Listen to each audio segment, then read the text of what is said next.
What if I told you that the key to never being angry or emotionally disturbed by others is not found in suppressing your emotions, but in truly understanding them? Carl Jung, the Swiss psychiatrist and founder of analytical psychology, believed that emotions like anger are not random or meaningless. They are messengers from the unconscious. To Jung, anger is a signal, an indicator that something deep within you has been stirred. It is not the external event or person that truly causes your anger, but what that event awakens in you. The true trigger is often hidden beneath layers of ego, shadow, and unmet needs.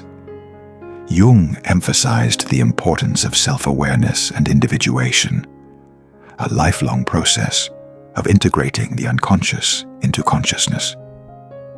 In simple terms, this means getting to know all parts of yourself, even the ones you usually deny, reject, or hide. Anger is one of the most important tools in this process because it exposes the inner tensions that most people try to ignore. So let us break this down. When someone insults you, criticizes you, or offends you in some way, the typical reaction is either to lash out or withdraw. But Jung would say, pause. Instead of reacting, observe what is happening inside you. Ask yourself, why does this bother me? What part of me feels threatened? Often, anger reveals an unhealed wound. Maybe you feel disrespected because deep down, you believe you are not good enough. Maybe someone's arrogance triggers you because you have repressed your own desire to be assertive. Jung would tell you that the people who upset you the most are often mirrors reflecting the parts of yourself you have not yet accepted. This brings us to one of Jung's most important concepts, the shadow. The shadow is the unconscious part of the psyche that holds everything we do not want to identify with: our selfishness, our insecurities, our rage, our fear, our envy. It is made up of the traits we have rejected either because of our upbringing, social expectations, or personal shame. But the shadow does not disappear just because we ignore it. In fact, the more we suppress it, the more power it gains. It shows up in our emotional outbursts, our passive-aggressive behavior, and in how easily we get disturbed by others. When you get angry, it is often because someone has poked your shadow. For example, if you pride yourself on being calm and controlled, and someone calls you weak or too nice, it may trigger something deep inside. That person is not causing your anger. They are revealing the battle you are fighting within. Jung taught that these projections, where we place our own rejected qualities onto others, are at the heart of our emotional conflicts. When you say, "I hate how arrogant that person is," you may be projecting your own buried desire to speak up or take space. This is not to say that arrogant people do not exist, but Jung would have you ask, why does this particular trait bother me so much? Freedom from anger begins when we stop blaming others for our emotional reactions and start examining the contents of our own unconscious mind. It is not about being passive or emotionally numb. Jung was not interested in turning people into emotionless robots. Instead, he believed in emotional integration. When you can acknowledge your shadow without shame, when you can observe your triggers without needing to act on them, you begin to develop what Jung called a widened consciousness. This is where real power lies. It is not about controlling the outer world. It is about becoming so self-aware that nothing outside of you can control your inner world. Jung said, until you make the unconscious conscious, it will direct your life and you will call it fate. Think about that. The people who anger you, the situations that disturb you, These are not accidents. They are clues. They are trying to show you something about yourself. By engaging in shadow work, by facing the parts of yourself you would rather avoid, you begin to gain true emotional mastery. This does not mean you will never feel irritation again, but it does mean that those feelings will no longer dominate you. You will notice them, honor them, and let them pass, without letting them define who you are or how you respond. In Jungian psychology, individuation is the journey of becoming your true self, not the self you pretend to be, but the self that embraces both light and shadow. And the more whole you become, the less anyone can disturb your peace. You realize that anger is not something to be feared or suppressed. It is something to be studied, understood, and ultimately transcended. Carl Jung did not merely study the human psyche from a distance. He explored it from the inside out, navigating his own depths, often through dream analysis and intense self-reflection. His discoveries led to a powerful truth. Emotional freedom comes not from controlling what happens around you, but from transforming what happens within you. And the path to this inner transformation is individuation. Individuation in Jungian psychology is the process of becoming whole. It is not self-improvement in the modern sense. It is not about fixing your flaws to be more acceptable. It is about discovering and integrating all aspects of who you are, including those parts that make you uncomfortable. Especially those parts. Let us take a deeper look at how this applies to emotional reactivity. When you are reactive, when someone says something, and you immediately feel the urge to argue, defend, or shut down, what you are really experiencing is a rupture in your ego. The ego in Jung's framework is your conscious identity. It is the you think you are, but the ego is fragile. It needs affirmation, validation, and protection. That is why insults sting, why disrespect irritates, and why betrayal cuts so deeply. These are not just social wounds. They are psychological disruptions that threaten your constructed sense of self. But here is the problem. The ego does not contain the full truth of who you are. It is just the tip of the iceberg. Below the surface lies the unconscious mind, which is vast, mysterious, and incredibly influential. This is where the shadow lives. This is where your unresolved traumas, unmet needs, and forgotten memories exist. And this is where anger often takes root. When someone provokes you, what they are often doing is hitting a nerve that already existed. You are not angry because of what they said. You are angry because what they said confirms or confronts something already lurking inside you. Maybe it confirms your fear of being unlovable. Maybe it challenges your identity as a good person. Maybe it exposes how much you still crave approval. The path to transcending this reactivity begins with one radical act: turning inward. Jung believed that every external conflict has an internal equivalent.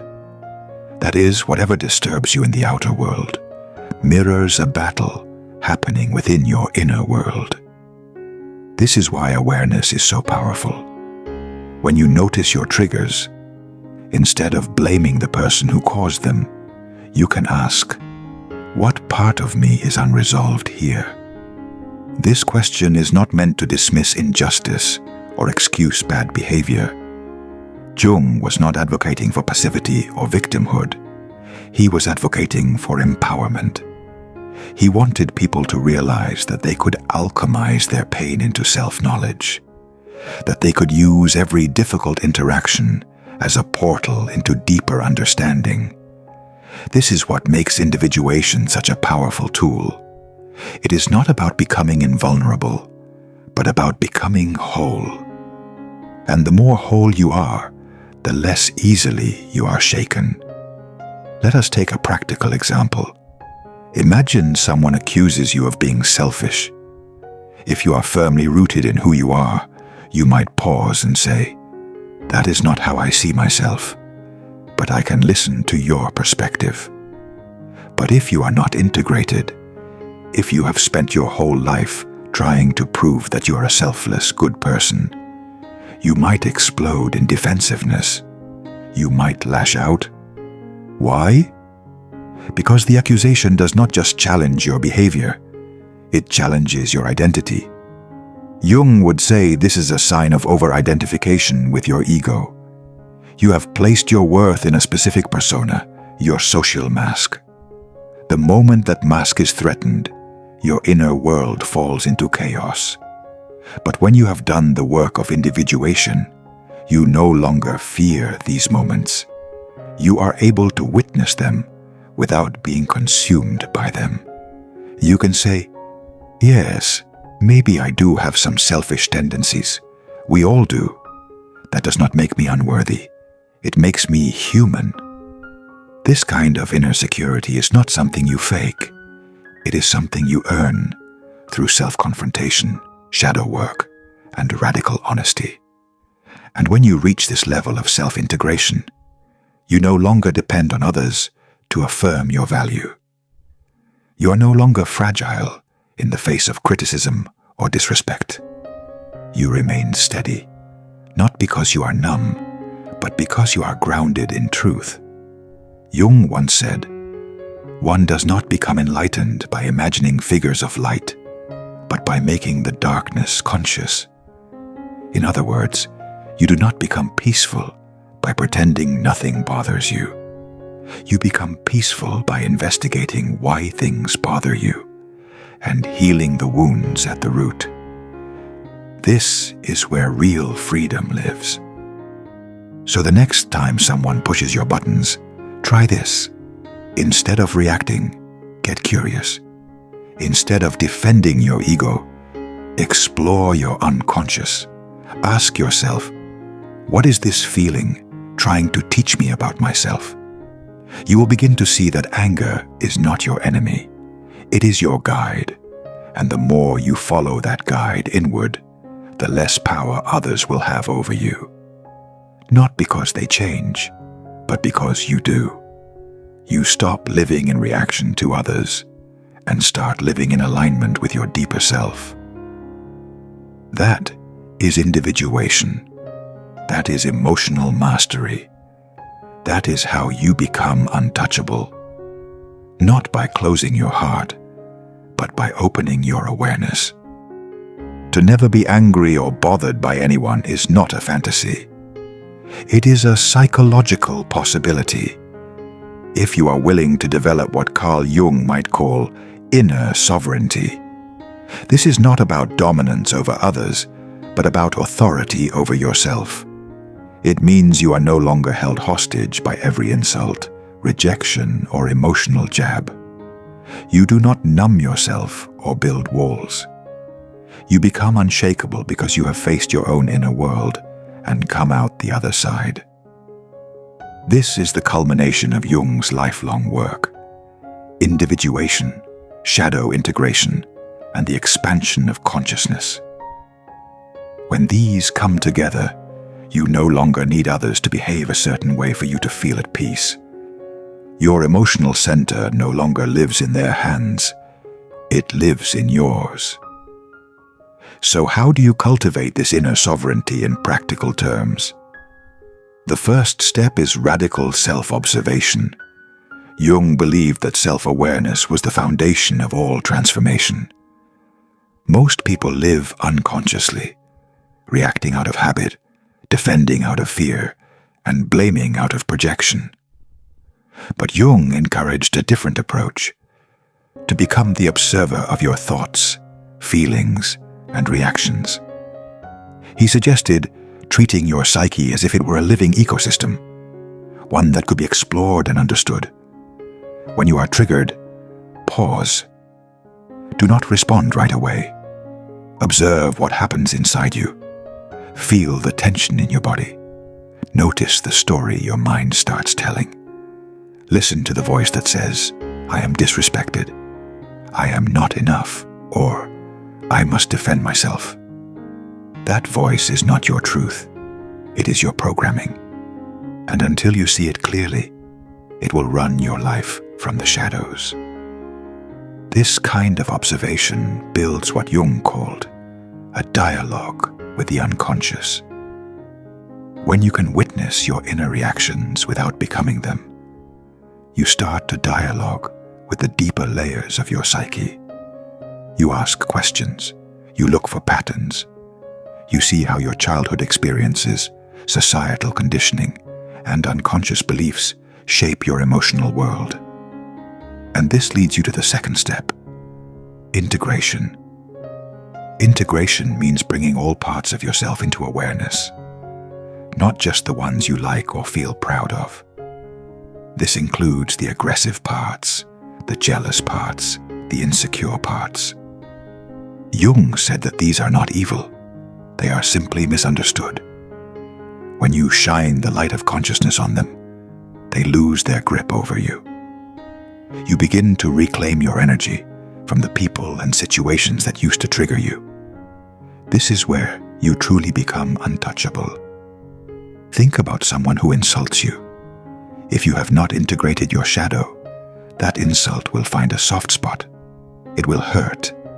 You will react, and the other person will gain power over your emotional state. But if you have done your inner work, the same insult will land differently.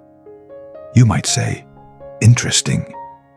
That says more about them than it does about me." Or even better, "Why would I let their behavior determine how I feel about myself?" This is not arrogance. It is maturity. It is emotional clarity. Jung taught that as you individuate, you stop being so easily seduced by emotional extremes. You stop chasing praise and avoiding criticism. You become centered, grounded in your own being.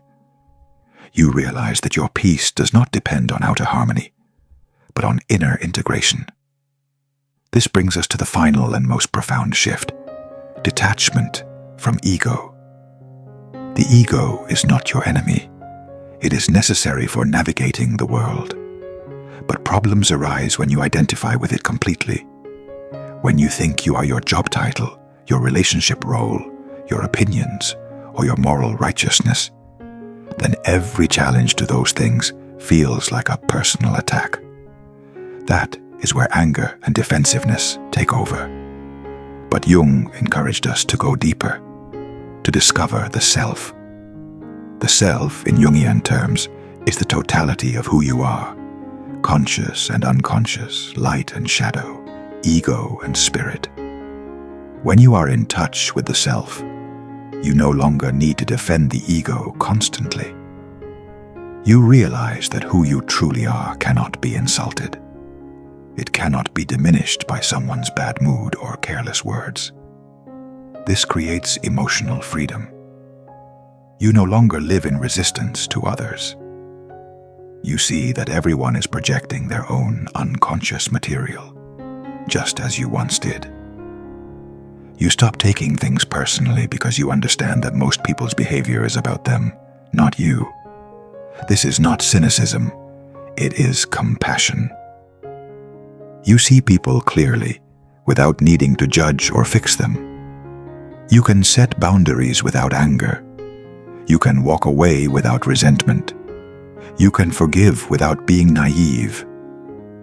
This is what it means to be emotionally sovereign. It is not that you never feel emotions. You feel them fully, but you are no longer controlled by them. You are no longer a prisoner of your reactivity. You are no longer at the mercy of what others do or say. You stand in your own inner authority, deeply aware of who you are, and deeply unattached to what others project onto you. Carl Jung's wisdom leads us to a place of deep psychological maturity. It shows us that anger is not a flaw, but a message, that triggers are not enemies, but teachers, and that peace is not found in changing others, but in becoming whole within ourselves. When you follow Jung's path of self-awareness, shadow integration, and connection to the self, you gain something far more powerful than the absence of anger. You gain freedom. You become the calm in the storm, the observer in the chaos, the grounded presence that no one can shake. And that is how you never get angry or bothered by anyone again. Not because the world changes, but because you do.